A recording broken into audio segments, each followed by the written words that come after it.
Hari itu adalah Minggu pagi, tanggal 26 Desember tahun 2004. Suasana di Aceh begitu tenang. Warga menjalani rutinitas biasa, mulai dari mempersiapkan kegiatan keagamaan hingga menikmati pagi di pesisir pantai. Namun, ketenangan itu berubah menjadi kekacauan saat pukul 7.58 waktu Indonesia Barat, gempa bumi berkekuatan 9,1-9,3 skala Richter mengguncang lepas pantai barat Sumatera. Gempa ini merupakan salah satu yang terkuat dalam sejarah modern. Selama beberapa menit, tanah berguncang dengan hebat, membuat bangunan runtuh dan warga berlarian keluar rumah. Di beberapa tempat seperti Pulau Simele, masyarakat mengenal istilah lokal, smong, yang berarti tsunami. Mereka segera berlari menuju dataran tinggi, menghindari bahaya. Namun, di banyak wilayah lain, masyarakat tidak menyadari tanda-tanda tersebut.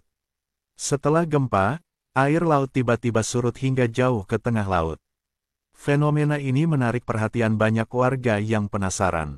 Beberapa dari mereka justru mendekati pantai untuk melihat lebih dekat, tanpa menyadari bahwa surutnya air adalah peringatan akan datangnya gelombang tsunami.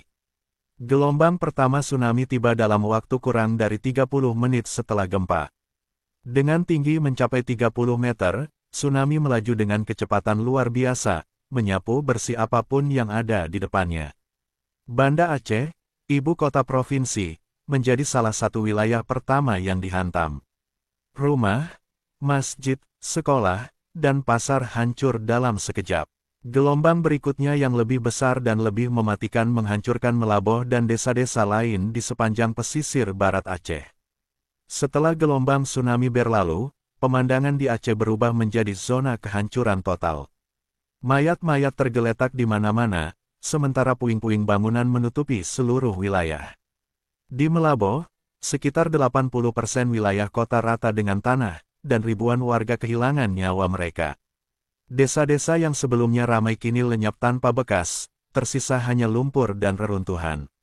Lebih dari 230.000 orang meninggal atau hilang, menjadikan tsunami ini salah satu bencana alam paling mematikan dalam sejarah.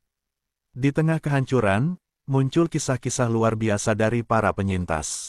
Seorang ibu bercerita bagaimana ia berusaha memegang erat kedua anaknya saat gelombang datang, tetapi arus yang begitu kuat memisahkan mereka. Sang ibu selamat, tetapi anak-anaknya hilang. Ada pula seorang anak berusia 7 tahun yang ditemukan terombang-ambing di atas serpihan kayu selama 2 hari sebelum akhirnya diselamatkan oleh nelayan. Kisah-kisah ini menjadi simbol harapan di tengah tragedi. Tsunami Aceh tidak hanya mengguncang Indonesia tetapi juga dunia. Negara-negara dari seluruh penjuru bumi segera memberikan bantuan dalam skala besar. Organisasi internasional seperti Perserikatan Bangsa-Bangsa (PBB) memimpin koordinasi bantuan kemanusiaan. Negara-negara seperti Amerika Serikat, Jepang, Jerman, dan Australia mengirimkan dana, logistik, serta tim ahli. Relawan dari berbagai negara datang ke Aceh untuk memberikan bantuan medis, distribusi makanan, dan membantu membangun tempat penampungan sementara. Setelah tragedi ini, pemerintah Indonesia membentuk Badan Rehabilitasi dan Rekonstruksi Aceh Nias BRR untuk memimpin upaya pembangunan kembali. Proses rekonstruksi ini melibatkan dukungan dari berbagai negara dan organisasi internasional. Ribuan rumah baru dibangun di lokasi yang lebih aman. Infrastruktur seperti jalan raya, sekolah, masjid, dan fasilitas kesehatan dipulihkan secara perlahan. Upaya ini menjadi salah satu proyek rekonstruksi terbesar dalam sejarah Indonesia. Tragedi tsunami juga menjadi momentum untuk mengakhiri konflik bersenjata yang telah berlangsung selama puluhan tahun antara pemerintah Indonesia dan Gerakan Aceh Merdeka (GAM). Kedua belah pihak menyadari perlunya perdamaian untuk membangun kembali Aceh yang hancur.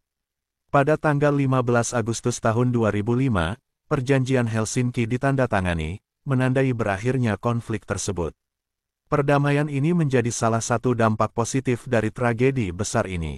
Setiap tanggal 26 Desember masyarakat Aceh dan dunia memperingati tsunami ini sebagai hari duka dan refleksi. Tsunami Aceh mengajarkan pentingnya edukasi mitigasi bencana dan perlunya sistem peringatan dini untuk mencegah korban jiwa di masa depan.